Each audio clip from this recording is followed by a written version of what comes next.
안녕하십니까. 리서치센터장 조용준입니다. 힘든 시장 상황 속에서도 저희 하나TV와 함께 하시면 좋은 투자 기회가 되실 겁니다.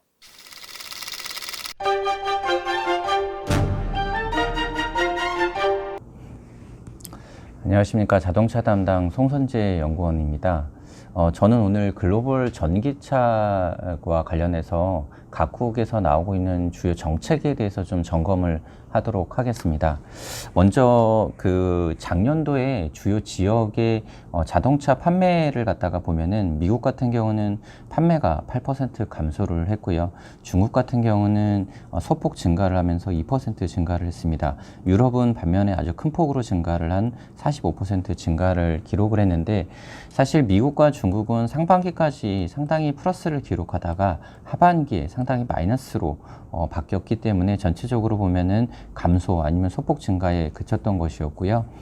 이거와 관련돼서 핵심은 각국 정부의 보조금과 규제 정책이 바뀌었기 때문입니다. 그래서 단기적으로 본다면은 글로벌 전기차 시장을 분석을 할 때는 이런 정책적인 변화가 상당히 중요하기 때문에 관련해서 이 말씀을 드리도록 하겠습니다. 먼저 미국 같은 경우는 왜 하반기에 위주로 이제 판매가 빠졌냐라고 본다면은 보조금이 축소됐기 때문입니다. 미국 같은 경우는 누적 판매 대수가 20만 대를 초과하는 업체들부터 보조금이 반기에 한 번씩 50%씩 축소가 됩니다. 그래서 지금 현재 보조금이 7,500불이었다라면은 20만 대를 초과를 하게 되면은 이게 반년 후에는 3,750불로 떨어지고, 또 반년 후에는 1,875불로 떨어지고, 마지막에는 이제 보조금이 없어지게 되는 상황입니다. 근데 이 업체들 중에서 테슬라랑 GM이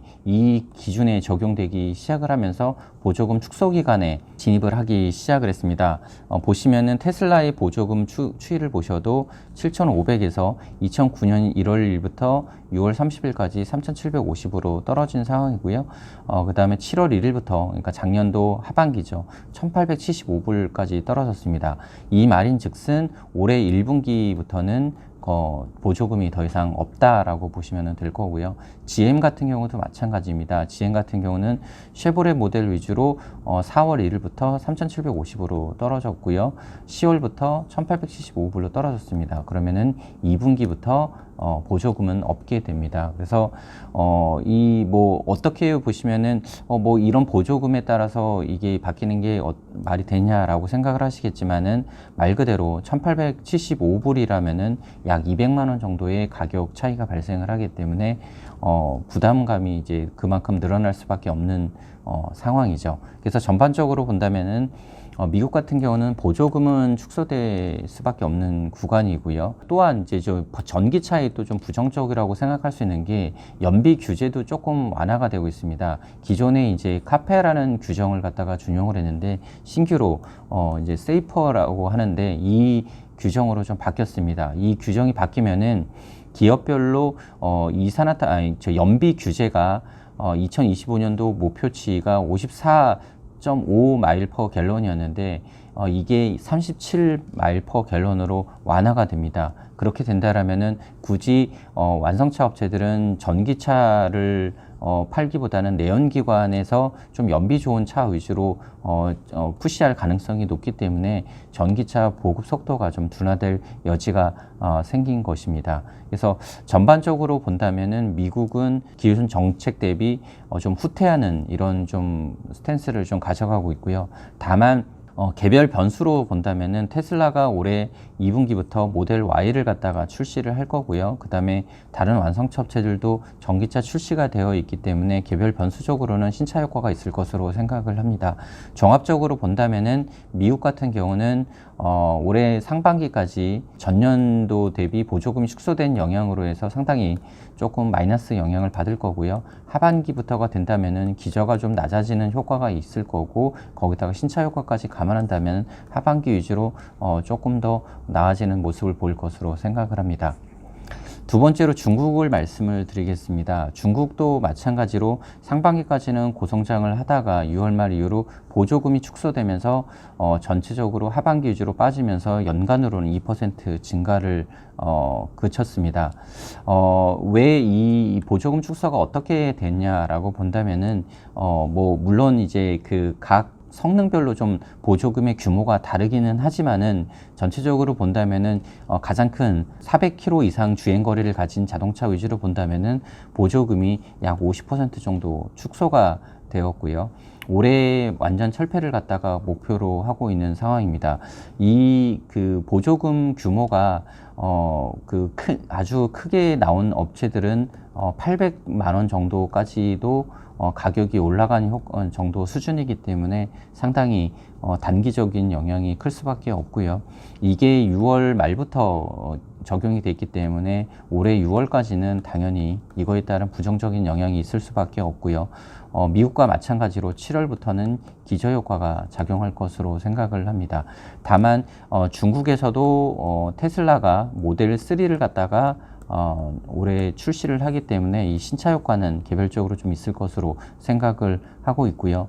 또한 최근에 코로나19 바이러스로 인해서 시장 수요가 워낙 부진하기 때문에 올해 보조금을 갖다가 완전히 철폐하려고 했던 것이 늦춰질 가능성도 꽤 있는 상황입니다. 그래서 중국 정부의 보조금과 정책적인 효과가 좀 중요한 시점이 되고 있는 상황이다라고 보시면 될 것 같습니다.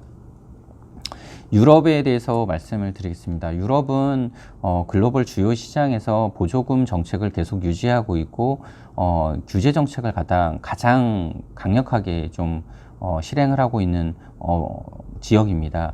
특히 이제 올해 가장 강력하게 보셔야 될 게 배출가스입니다. 연평균 CO2 배출량이 2015년도에 킬로미터당 139g 정도 되었었는데 이게 올해부터 95를 갖다가 맞춰야 됩니다.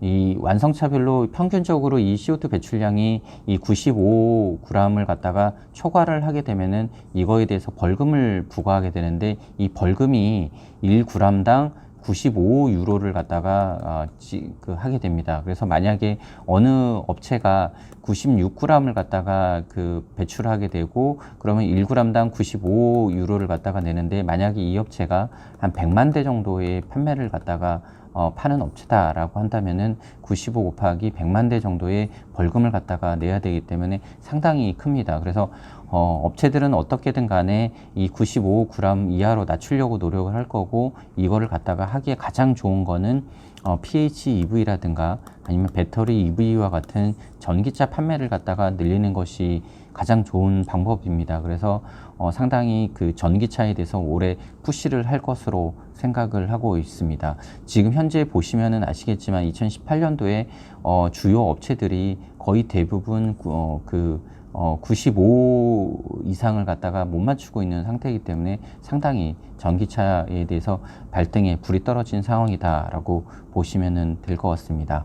그래서 전체적으로 본다면은 종합적으로 말씀드리면은 유럽은 올해 1월부터 계속 상당히 좋을 수밖에 없는 구조다라고 보시면 되고 이거에 대한 거는 보조금이 유지되고 있고 규제는 강화되고 있다라고 보시면 되고요.